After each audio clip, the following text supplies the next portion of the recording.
ចិត្តកំពុងញ័រមិនតាន់កន្លះកែវក៏ចាប់ដើមលងហើយមុខក្រហមចិត្តក្តៅចិត្តក្តៅមើលទៅដូចខ្លាំងតែខាងក្នុងស្រវឹងហើយ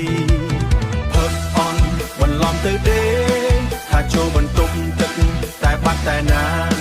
មិត្តភក្តិសួរហៅរកគ្រប់គ្នាបងទៅដេកស្ងាត់មិនប្រាប់នរណាផឹកអន់បន្លំទៅទេធ្វើជាធម្មតាតែភ្នែកបិទហើយស្អែកឡើងវិញនិយាយសើចលេងថាយុគមិញខ្លាំងណាស់តែពិតគេងមុនគេស្រែកច្រៀងរាំលេងលូតលាស់បងវិញដើរយឺតទៅរកកន្លែងដេកមាត់ថាទៅបន្ទប់ទឹកមួយផ្លែតប៉ុណ្ណោះតែទៅដល់ក្រែហើយមិនត្រឡប់វិញទេកុំឲ្យគេដឹងអៀនណាស់អូនអើយផឹកមិនចេះតែចូលលេងជាមួយគេល្បិចនេះប្រើរាល់ថ្ងៃ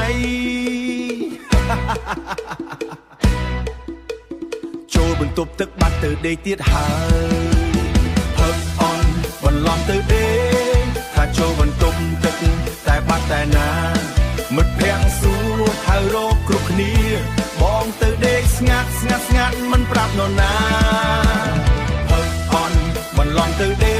កធ្វើជាធម្មតាតែភ្នែកបិទហើយស្អែកឡើងវិញនិយាយសើចលេងថាយុគមិញខ្លាំងណាស់តែពិតគេងមុនគេ